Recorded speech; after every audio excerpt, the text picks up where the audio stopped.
Dr. Rolanda Ward joins me now. She's an associate professor of social work at Niagara University and also the Endowed director of the Ostapenko Center for Race, Equity, and Mission. Dr. Ward, first off, I'd like to hear your initial reaction when you heard the verdicts. What was your first thought?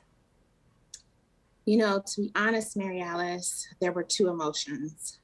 First, I was surprised. I was surprised because it's taken almost a year and a half to have justice for Ahmaud and his family. And then there was a sense of relief. The relief was connected to, you know, finally, we have justice for someone who did nothing wrong, who committed no crime, was engaging in activities that all of us do on a regular basis. So there was a lot going on. Definitely relief that justice was found for this family. Certainly. And we have seen high-profile trials go right and sometimes go very wrong over the past few decades. What did you see go right during the course of this trial? Well, I think what went right is that the justice system decided, even after some obstacles, that this case needed to be put forth for a jury trial. That was what was right, because there were a lot of missteps early on in this case. And so when the Georgia Bureau of Investigations got involved, that's when the ball started rolling regarding what was going to happen, who was going to be deemed responsible for Ahmaud's death. So I also think that the prosecutor's office did a very fine job of laying down the true facts of the case and focusing on the egregious behavior of these three men. So I think they were persistent, they were relentless, and they were true to the evidence. And that's what went right in this particular case. Let's talk about that evidence, because there was video evidence in this trial that was very compelling. How big a factor do you think it was to the jury reaching these verdicts? Oh, Mary Alice, without a doubt, it was the reason why the jury was able to make the decision. The case was not even a case until almost 2.5 months after Ahmaud's death. And so if the video had not surfaced, if it had not been leaked, I'm not sure we would have justice for Ahmaud today. So I think the video played a critical element in this case. And it's surprising when you think about it, that the video came from one of the defendants, that he in fact recorded their actions. And ultimately, it was his evidence that got justice for Ahmaud. Unquestionably, a lot of irony there. Let me ask you, as a professor, how do you use what happened in this trial as a teachable moment for young people today? You know, I'm a social worker.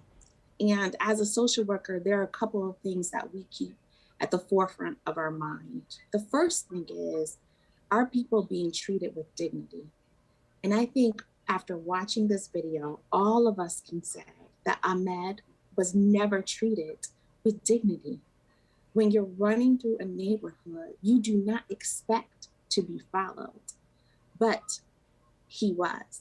And so where did his dignity, where did it flee? At what moment did people make a decision that he was not valuable enough to run through a neighborhood?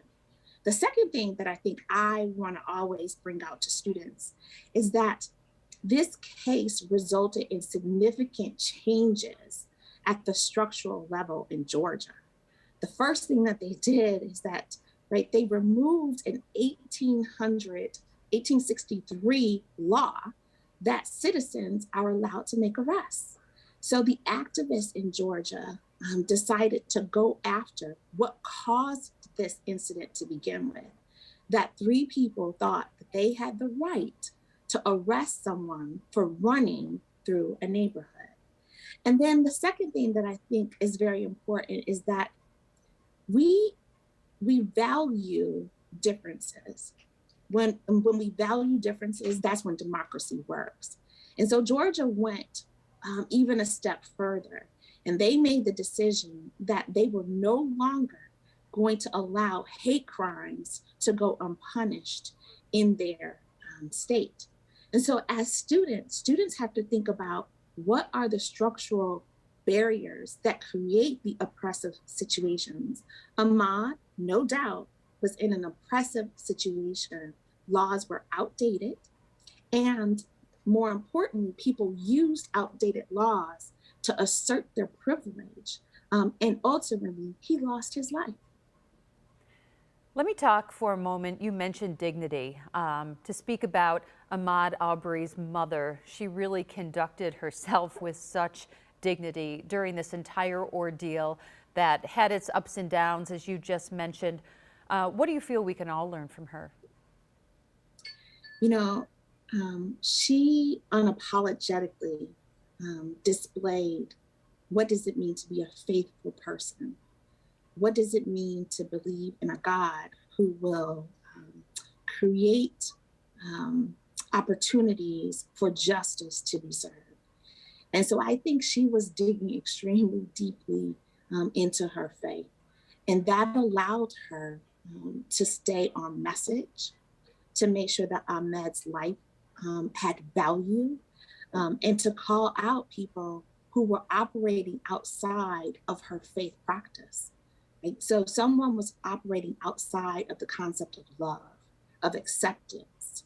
And so she called that out, and she made sure that after the last 18 months, that her son will now rest in peace. I think we all can learn from that. So I think that we all can learn from walking in dignity and clinging to something that allows us to walk morally, and for some of us, theologically, in alignment with a higher power.